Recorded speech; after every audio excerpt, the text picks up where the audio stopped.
Hello everyone, my name is Miss Madison, and today I'm going to be reading you a book called Sylvester and the Magic Pebble that was written and illustrated by William Steig. So that means that William Steig wrote the words in this book and he drew the pictures in it. And while we read, we're going to have our friend Sylvester sit right here with us and read along with us. He'll be peeking out from the corner of that screen.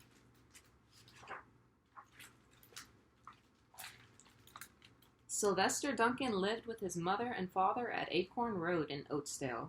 One of his hobbies was collecting pebbles of unusual shape and color.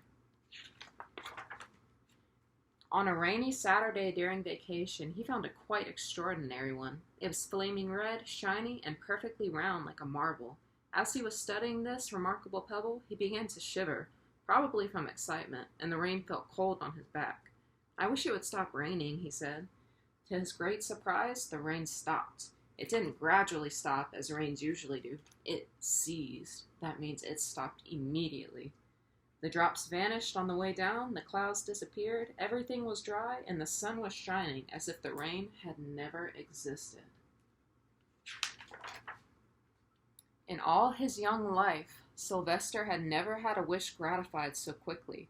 It struck him that magic must be at work, and he guessed that the magic must be in the remarkable-looking red pebble, where indeed it was.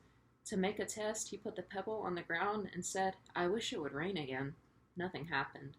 But when he said the same thing holding the pebble in his hoof, the sky turned black, there was lightning and a clap of thunder, and the rain came shooting down.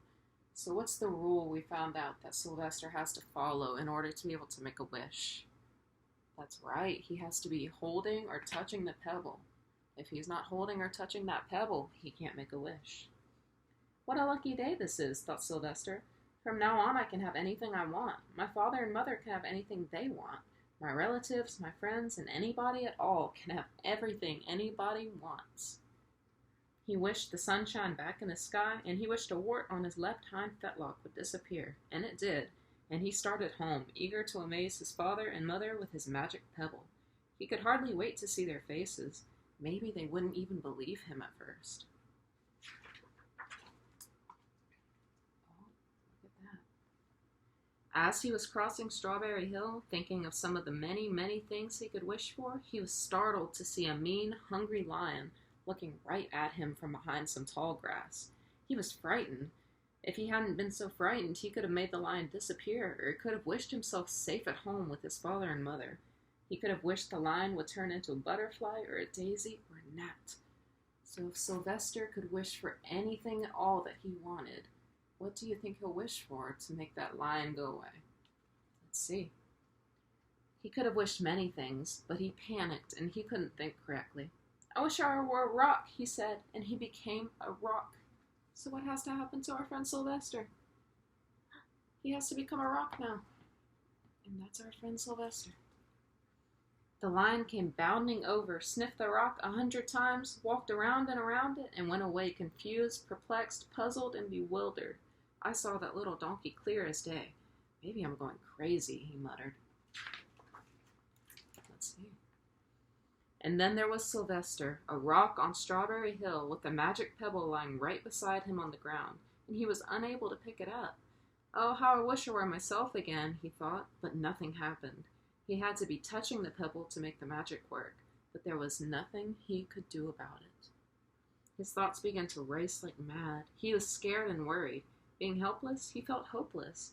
He imagined all the possibilities, and eventually he realized that his only chance of becoming himself again was for someone to find the red pebble and to wish that the rock next to it would be a donkey. Someone would surely find the red pebble. It was so bright and shiny. But what on earth would make them wish that a rock were a donkey? The chance was 1 in a million at best. Sylvester fell asleep. What else could he do? Night came with many stars. Oh, and we're back at home.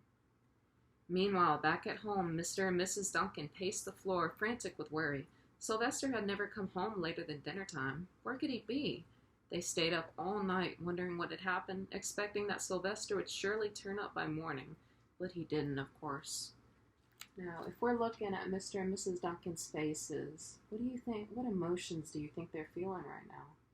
I see that a tear is going down Mrs. Duncan's face. I think they're both very sad and very worried for Sylvester that he hasn't come home yet.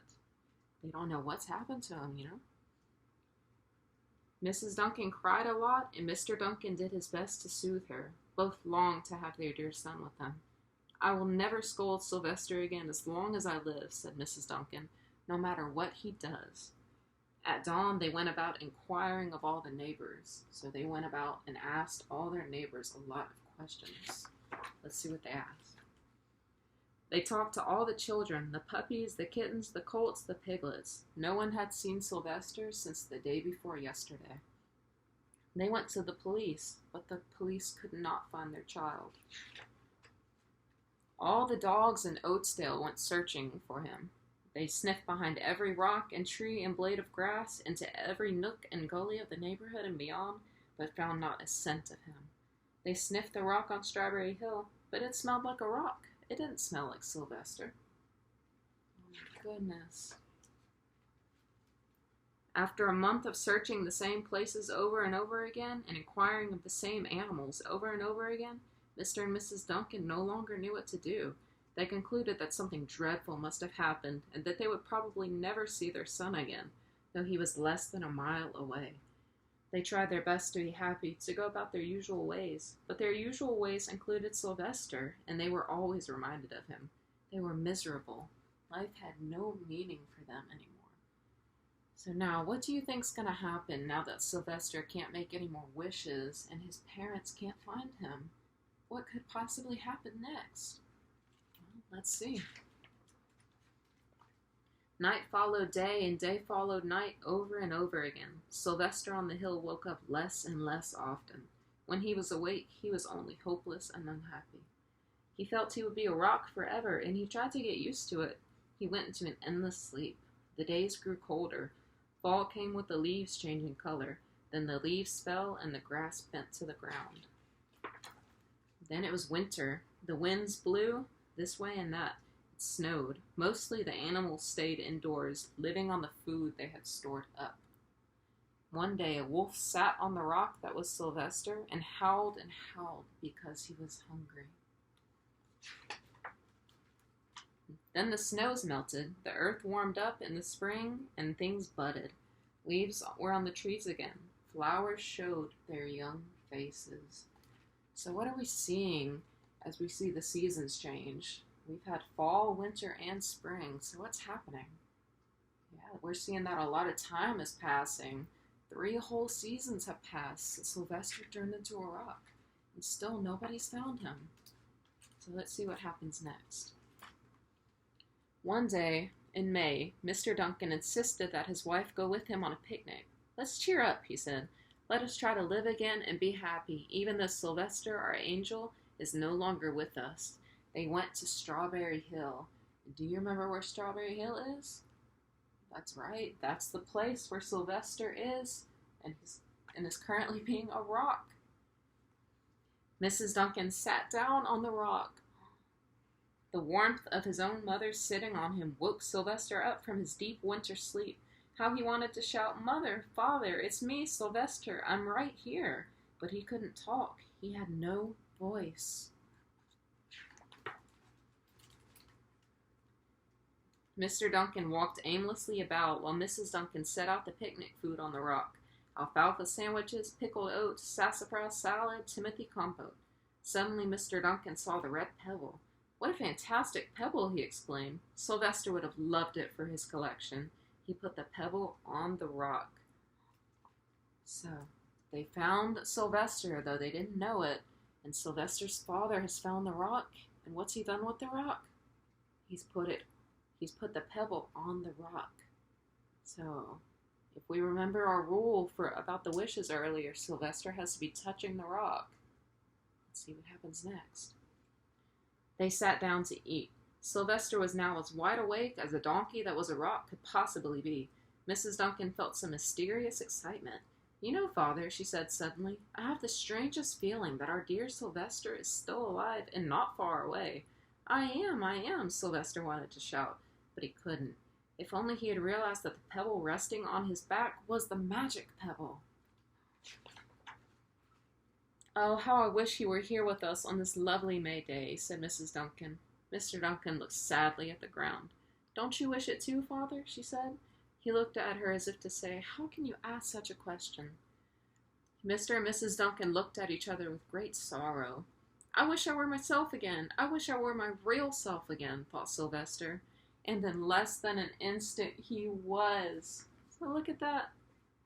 Our real friend, the donkey Sylvester, can come back. You can imagine the scene that followed. The embraces, the kisses, the questions, the answers, the loving looks, the fond exclamations. When they had eventually calmed down a bit and had gotten home, Mr. Duncan put the magic pebble in an iron safe. Someday they might want to use it, but really, for now, what more could they wish for? They had all they could want. So, Sylvester got what he wished for a couple times over. So, if you found a magic pebble like Sylvester did, and you could wish for absolutely anything in the world, what do you think you would wish for? Let's think about that. All right. Thank you very much. Goodbye.